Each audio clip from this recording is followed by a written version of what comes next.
વડોદરા પરિવર્તન સંકલ્પ સાથે કોંગ્રેસના ઉમેદવારો મેદાને। વડોદરાના સર્વાંગી વિકાસ અને જનહિતના લક્ષ્ય સાથે આજે વોર્ડ નંબર 15ના કોંગ્રેસના નિષ્ઠાવાન ઉમેદવારોએ વિજય વિશ્વાસ સાથે પોતાની ઉમેદવારી નોંધાવી છે।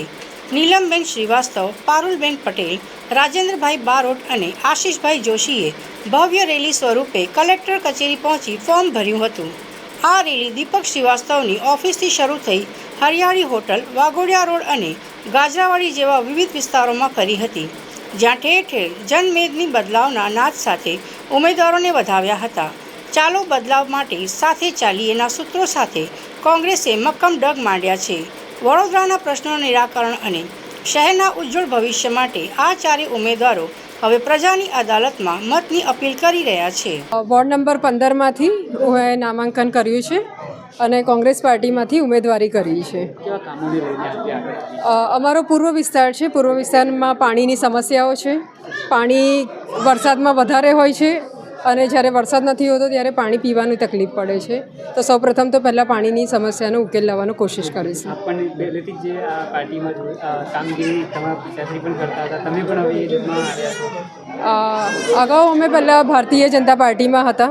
ભારતીય જનતા પાર્ટીમાં ઘણા એવા સારા કામો પણ અમે કર્યા, પણ સારા કામોની સાથે જો સચ્ચાઈનો અમે સાથ આપ્યો તો એમાં મારા પિતાશ્રીને એગ્રોમાંથી એમને રિઝાઇન કરાવડાયું। 300 કરોડનું કૌભાંડ પકડ્યું તો એમને રિઝાઇન કરાવ્યું। એટલે જો સચ્ચાઈનો અવાજ ઉઠાવતા હોય અને આટલી સક્ષમ પાર્ટી, આટલી સારી પાર્ટી જો સચ્ચાઈને દબાવવાની કોશિશ કરતી હોય તો પછી અમારે પાર્ટીમાંથી અલગ થઈને સચ્ચાઈના સાથ આપવા માટે જ્યારે કોંગ્રેસ પાર્ટી અમને એક રસ્તો આપ્યો કે કંઈ નહીં, આપ બોલો, સચ્ચાઈની સાથે રહો, તો એટલે અમે આ પાર્ટીમાં જોડાયા છીએ। અમારા વોર્ડમાં તો વ્યક્તિ દીઠ ઇલેક્શન હોય છે દર વર્ષે। દર 5 વર્ષે જે ઇલેક્શન થાય છે, પક્ષ નથી જોતું ત્યાં આગળ વ્યક્તિગત ઇલેક્શન હોય છે અને આ વખતે વ્યક્તિગત જ ઇલેક્શન છે। મારા પિતાશ્રી જ્યારે વાઘોડિયા વિધાનસભામાં પૂર્વ વિસ્તારનો થોડો ભાગ આવતો હતો ત્યારે 15 વર્ષ એ ધારાસભ્ય હતા।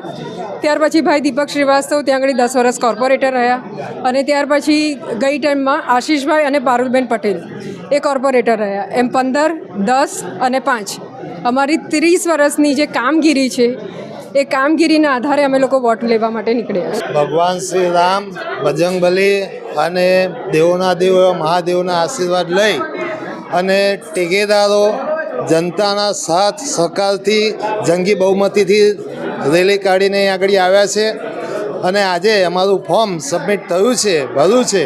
એ વિશ્વાસ સાથે ભર્યું છે કે જનતાનો સાથ સહકાર હંમેશા હતો, છે અને રહેશે।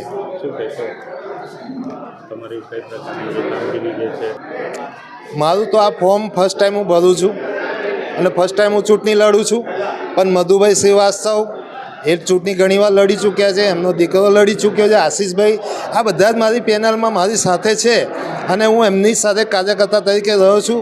તો જોયેલું છે એમનું કામ કરવાની સ્ટાઇલ એમની જોયેલી છે, તો એ બધું શીખીને આજે પ્રોત્સાહિત થઈને મેં કામ કરીશ।